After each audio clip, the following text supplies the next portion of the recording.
Hi everyone, it's Don and I hope you're having a fantastic day. Well, as I prepare for a whole bunch of cruises coming up over the next few months, I think I have 9 booked right now and many weeks, not just a 7-day or a 4-day, they're like 14-day, then 14-day, then 10-day, then 9-day. It's a lot of cruising, but I thought I'd bring you some, you know what?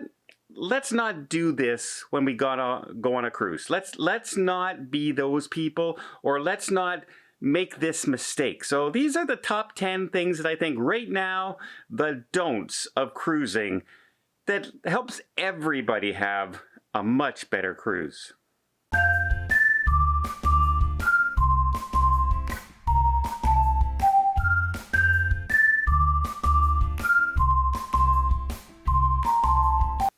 Number 1, the elevators. Elevators are going to open and people have to get out. So don't stand right in front of the doors like this, where people can't get out of the elevator. Give them some room to get out and then get in. The elevator isn't going anywhere. The doors aren't like automatic and shut like that you can't get back in. You put your arm there, you come on out everybody. And everybody gets out, because if 5 people are trying to get out and 4 people are standing in front of the door, no one gets to go where they're trying to go. So yeah, I see that all the time and I just shake my head. Get out of the way. Number 2, remember, this is not your house. So at 5 a.m. when you're going to get your neighbor and friend who's going on a shore excursion with you, and you're going to go for breakfast before going to the shore excursion, don't go to the door and start banging on the door and say, "Mary, are you up? Mary, it's time to get up." Don't do that, because the walls are paper thin on cruise ships. It's like paper thin. It's like cardboard sometimes. Do not be that person who are yelling all the time in a corridor. It's one thing to have a conversation when you walk down the stairs. I was just on a cruise recently where every single morning around 5:30 in the morning, the person 2 doors down from me would bang as loud as they can on the door and yell for the person to get up. "Are you ready? Are you ready?"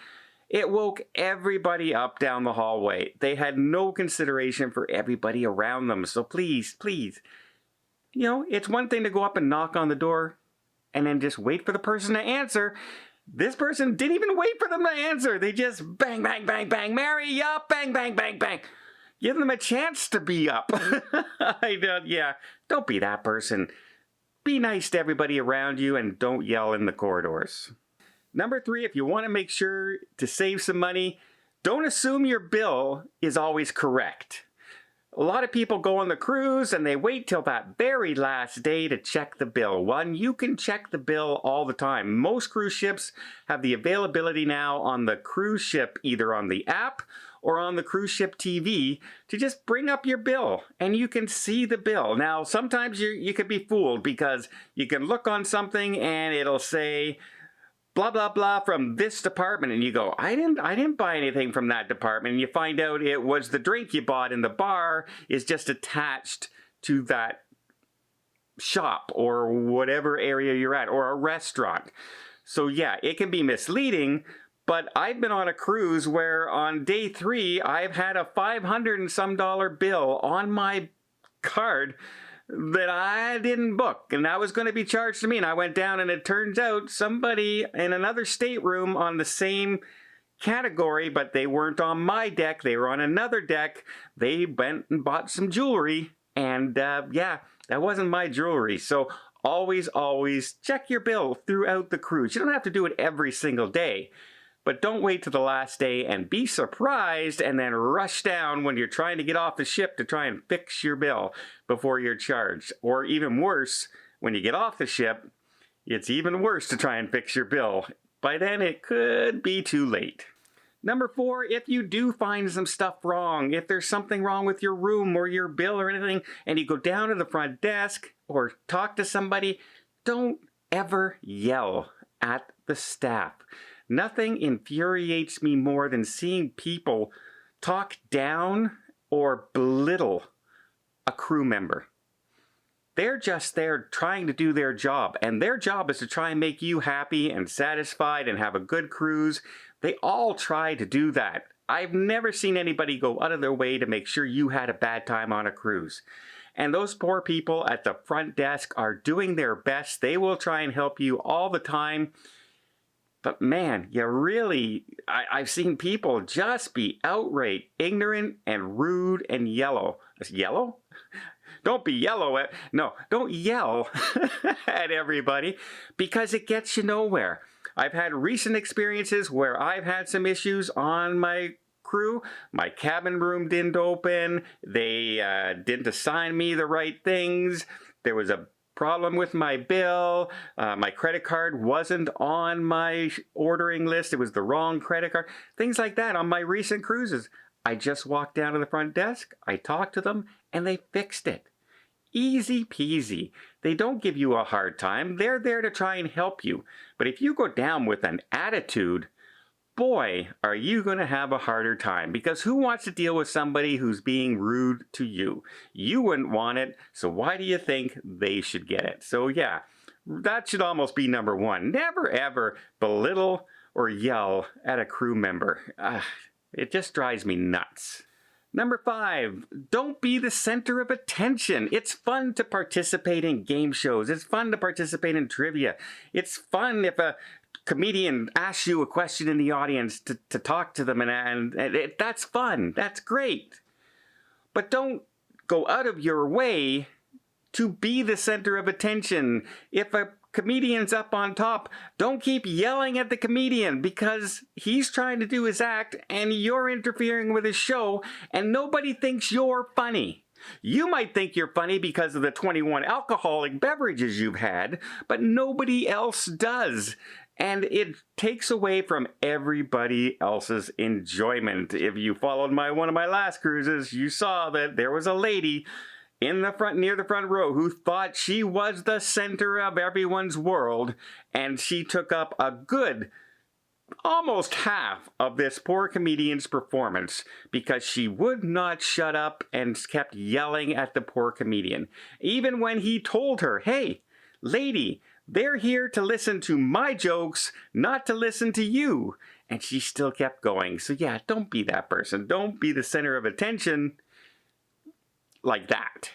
Number 5, really important, always take your most valuable things with you on your carry-on. Never put your cruise pass, never put your passport, never put your medication, anything that you absolutely, never put your wallet in any other place other than your carry-on or carry with you at all times. Don't put it in your regular luggage to hand over to somebody to take away.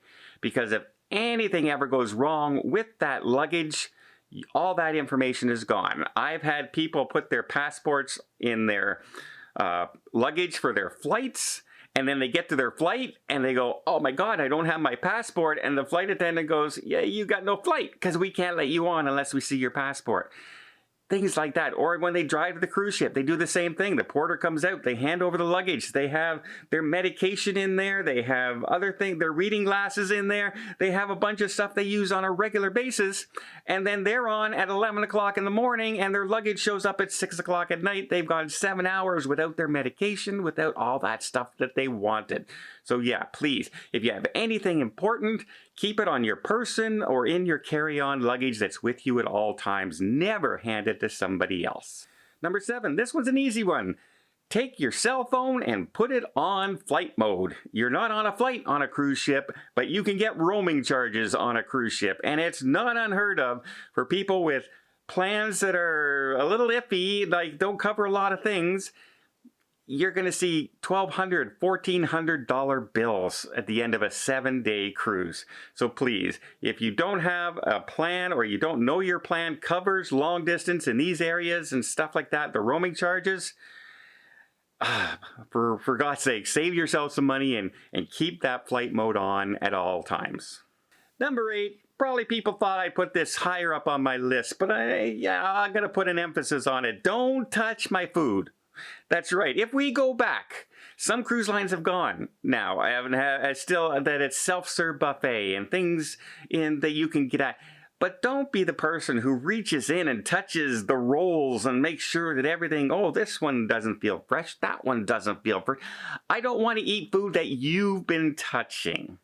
So please don't touch the food. It is disgusting for some people, including myself. I don't want to touch and eat anybody else's food. Yeah. Should we even have to say that? Should we even have to say, hey, don't touch the food, take the food and go eat it. Don't see if it's hot. Don't test the soup to see if it's hot. I don't need you to do that. Number 9 is all about time, the ship time. There's a difference between ship time and port time and home time. Home time is wherever you left, wherever you came from. But when you go on a cruise, that time disappears and you're now on ship time. What's important about ship time is that's the time that the ship sets for when it's saying we're going to leave the port. And if you're not back on the ship, we're going to leave you behind. So it's not so bad if you live in Florida and you're taking a Caribbean cruise, the odd time you'll have to go forward or back 1 hour. Not a big deal. Try going to Europe and the Mediterranean when there's a 7 or 8 hour difference in your trips. And your home time on your cell phone is showing that it's 4 o'clock in the morning, and it's not. It's bright daylight out wherever you are. It's very important to make sure that you set your personal device around that you use to mark the time for where you're around at the ship time. So the ship will tell you what time to be back on board. You might get off and it's going to say, well, it's 4 o'clock on the ship, but it is only 2 o'clock in the port. Well, that sounds great. You get off, you forget about it, and then in the port you go, okay, I got to be back on the ship at 4 o'clock. You head back. Well, on the ship time, it's 6 o'clock, and that ship probably at 2 hour point has left the building and gone away, and you're stuck in port going, what happened? And yeah, ship time. Ship time is always the time that should be on your phone at all times. And number 10, remember, cruising is just restarting now. Cruising has been gone a long time. Things have changed. A lot of things has changed in the recent days, from masking policies to testing policies to the crew members getting more and more people on board, etc., etc., etc. So number 10 tip is pack your patience. Make sure, don't let every little thing get you riled up. Roll with those punches. Learn to just relax, take a deep breath, say it's not the end of the world, and go. Here's a perfect example. I was recently on a cruise with somebody that I met. I met him in the hotel. They said hi, they recognized me, and we had a nice conversation and everything. And then the following day, we were on the same shuttle heading to the cruise ship, and he goes, I can't believe it last night. I was out walking, and I dropped $200 from my wallet. Like, oh man, that sucks. That's too bad. And he's, yeah. I met that person throughout the cruise. And every time I met that person, he's, oh, I can't believe that's $200 wasted. I could have used it here. I could have used it there. He let the fact of $200 weigh on his mind the whole cruise. And I know $200 is a lot of money. It can be a lot of money to somebody. It can be, a big chunk of your salary, but you're on a cruise now. You've lost it. It's not like you forgot it someplace on an end table or something in your hotel room. The money's gone. You can't get it back, but you're dwelling on it and dwelling on it and dwelling on it to the point where it's always on your mind on your vacation. And you got to learn to just roll with those punches, because that $200 probably ruined his $4,000 vacation.